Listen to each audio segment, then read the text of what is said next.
Hey guys, this is Manish और आप देख रहे हैं स्टडी प्लैनेट।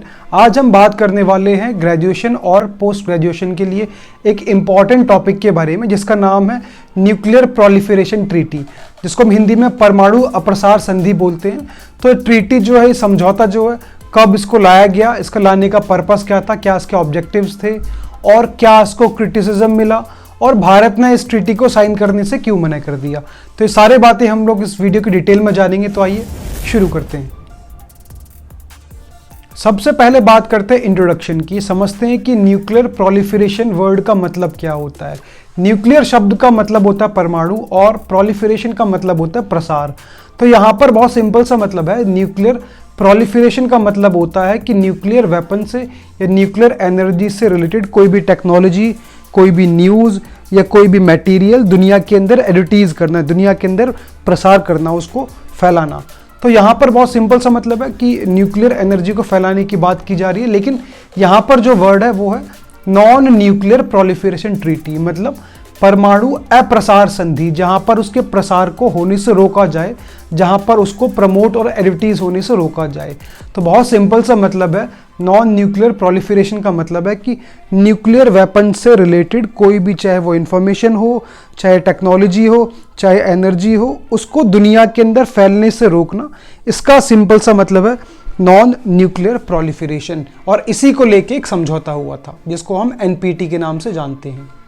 तो कुल मिला के हम समझ सकते हैं कि एक ऐसा अंतर्राष्ट्रीय समझौता है, एक इंटरनेशनल ट्रीटी है, जिसका काम है, जिसका ऑब्जेक्टिव है सबसे पहले तो जो न्यूक्लियर वेपन से रिलेटेड एनर्जी है उसको फैलने से रोकना, और दूसरा अगर किसी के पास न्यूक्लियर एनर्जी है भी तो उसको इस बात को सुनिश्चित करना, इस बात को इंश्योर करना कि उसका इस्तेमाल जंग में ना हो, सिर्फ उसका इस्तेमाल साइंटिफिक और पीसफुल पर्पस के लिए किया जा सके। तो ये पूरा एनपीटी है। अगर और बात करें इसके ऑब्जेक्टिव्स की, तो उसका एक गोल है डिसआर्ममेंट को अचीव करना।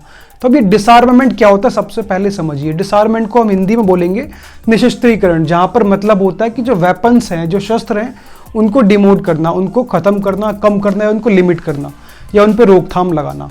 तो डिसआर्ममेंट का जो गोल है उसको अचीव करने के लिए ही इस समझौते को दुनिया के अंदर साइन किया गया था। अब आगे बात करते हैं इसकी टाइमलाइन की। तो अगर टाइमलाइन की इसकी बात की जाए तो ये जो ट्रीटी थी इसकी शुरुआत 1968 के अंदर की गई, 1968 के अंदर की गई। और आगे बात करें 1968 में जब इसको सबके लिए खोल दिया गया तो बहुत सारे देशों ने इसको साइन किया। उसके बाद 1970 में 1970 के अंदर इस ट्रीटी को इम्प्लीमेंट कर दिया गया। तो इम्प्लीमेंट करने के टाइम पे बहुत सारे देशों ने इसको साइन करने से पहले कन्फ्यूजन थी दुनिया के देशों के अंदर, क्या ये संधि है वो सही है या गलत है, क्या इसके नेगेटिव एस्पेक्ट्स हैं, क्या इसके पॉजिटिव एस्पेक्ट्स हैं। तो बहुत सारे ऐसे देश थे जो इसको साइन करने से कतरा रहे थे। लेकिन बाद में देखा गया तो 1995 के अंदर, 1995 के अंदर इस ट्रीटी को इनडेफिनेटली एक्सटेंड कर दिया गया। इस समझौते को और ज़्यादा अनिश्चित काल के लिए एक्सटेंड कर दिया गया कि आगे भी देश इसको साइन कर सकते हैं। आगे बात करते हैं तो अब कुल मिला के करीब 191 मेंबर्स ऐसे हैं, पूरी दुनिया के स्टेट्स ऐसे हैं जिन्होंने एनपीटी को, मतलब न्यूक्लियर प्रोलिफरेशन ट्रीटी को साइन कर रखा है। और एक मेंबर ऐसा है जिसने पहले तो उसको साइन किया था लेकिन बाद में उसने अपना नाम विड्रॉ कर लिया, और वो है नॉर्थ कोरिया। नॉर्थ कोरिया 1985 में उसने एनपीटी को साइन किया था, इस समझौते के ऊपर हस्ताक्षर किए थे। लेकिन 2003 के अंदर क्या किया, उसने अपना जो नाम है उस संधि से बाहर निकाल लिया, मतलब जो न्यूक्लियर प्रोलिफरेशन ट्रीटी है उससे अपने नाम को विड्रॉ कर लिया, या हम आसान भाषा में समझे तो इस संधि को तोड़ दिया। और बाद में लगातार बहुत सारे न्यूक्लियर टेस्ट नॉर्थ कोरिया करता जा रहा है। अच्छा, 4 मेंबर्स और भी ऐसे हैं जिन्होंने एनपीटी को कभी शुरू से साइन ही नहीं किया, उनको पढ़ना भी ज़रूरी है। 4 कौन कौन से मेंबर हैं उसमें? भारत है, पाकिस्तान है, इजराइल है और साउथ सुडान। ये 4 मेंबर्स ऐसे हैं जो यूएन का पार्ट तो हैं लेकिन एनपीटी को इन्होंने साइन करने से मना कर दिया था।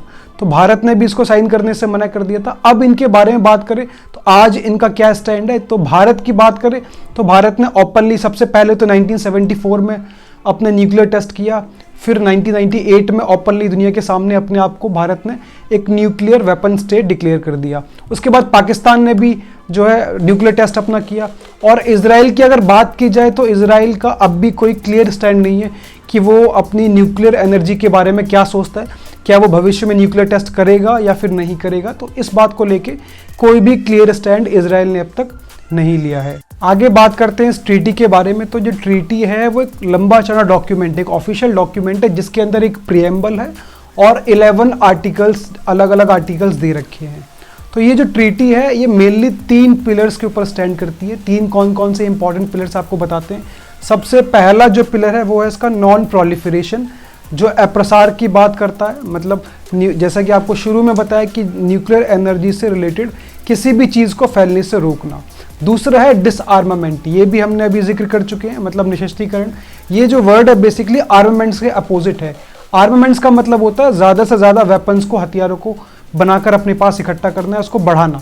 इसका उल्टा वर्ड है डिसआर्मामेंट, जहाँ पर बात की जा रही है कि न्यूक्लियर से रिलेटेड जो भी आर्म्स एंड एमुनेशंस हैं उसको कम करना, उसको नष्ट करना या फिर उसको रोक कर रखना।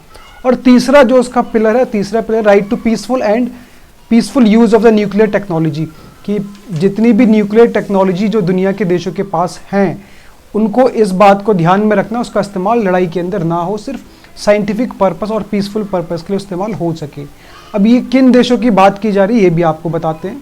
बेसिकली ये जो संधि है, ये जो एग्रीमेंट है, वो दुनिया के 5 मेंबर्स को न्यूक्लियर वेपन्स या फिर एनर्जी रखने की परमिशन देता है, जो यूएन के परमानेंट मेंबर्स भी हैं, जिनके पास वीटो पावर भी है।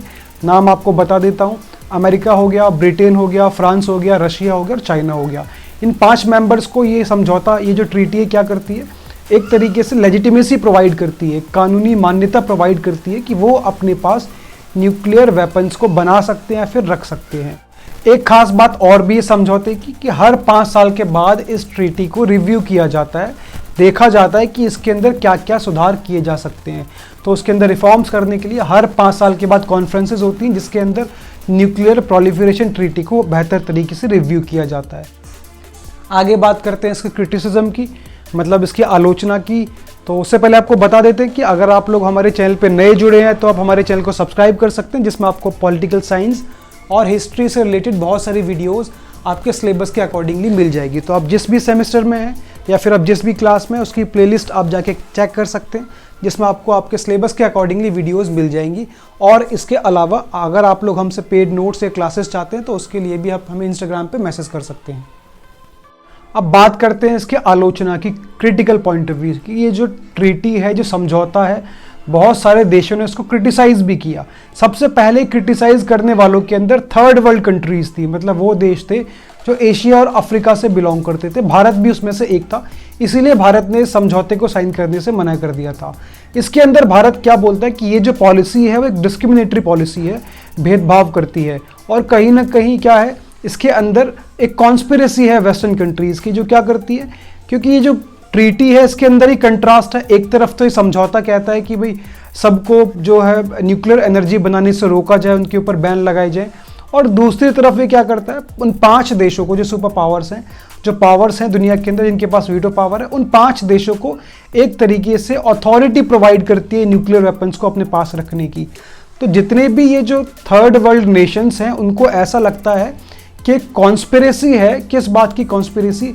एक डिफरेंशिएट क्रिएट करने की, जिनके पास न्यूक्लियर वेपन्स हैव, मतलब उनके पास हैं, और हैव नॉट्स के बीच में। मतलब कुछ लोग वो जो कि जिनके पास न्यूक्लियर वेपन्स हैं उनको एक प्रिविलेज पोजीशन देने की कोशिश की जाती है एज़ कम्पेयर टू दोस्त जिनके पास न्यूक्लियर वेपन्स नहीं हैं।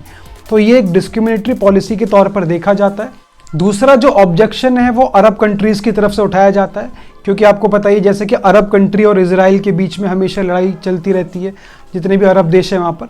तो इस बात को लेके भी जो है क्रिटिसिज्म किया जाता है इस पॉलिसी को, कि ये जो एनपीटी की ट्रीटी है वो मोस्टली अरब कंट्रीज़ के ऊपर तो इम्पोज कर दी गई थी, उनसे साइन करवा लिया गया था, लेकिन इजराइल को उसमें छूट क्यों मिली?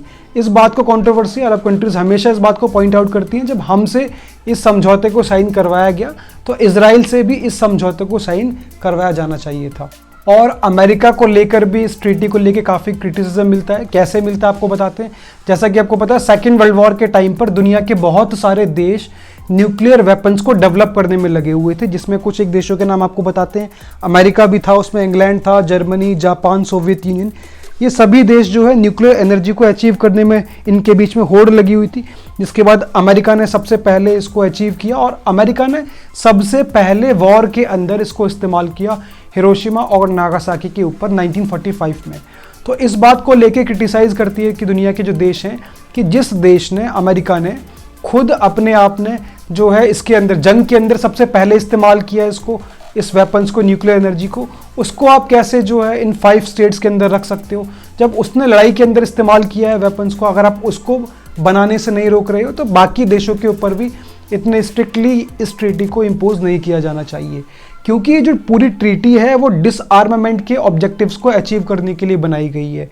डिसआर्मेंट का मतलब होता है कि पूरी तरीके से वेपन्स को रिड्यूस करना, कंट्रोल करना। तो एक तरफ जो 5 देश हैं उनके अपने आप में ही उन 5 देशों को मिला दिया जाए तो 22,000 से भी ज़्यादा न्यूक्लियर वॉरहेड्स हैं उनके पास। तो सबसे पहले अगर कोई किसी के ऊपर इम्पोज इसको करना चाहिए, मतलब किसी के ऊपर थोपनी चाहिए ट्रीटी, तो 5 देश है जिनके पास बेहिसाब न्यूक्लियर पावर है। तो इसलिए इसको लेके बहुत सारा क्रिटिसिज्म मिलता रहता है। तो ये पूरी हमारी वीडियो थी एनपीटी के ऊपर। आई होप आपको पूरी वीडियो आसान भाषा में समझ आई होगी। तो अगर आपको वीडियो अच्छी लगी हो उसको आप ज़्यादा से ज़्यादा शेयर कर सकते हैं, और भी आसान भाषा में लेक्चर्स को सुनने के लिए हमारे चैनल को सब्सक्राइब कर सकते हैं। Thank you so much for watching.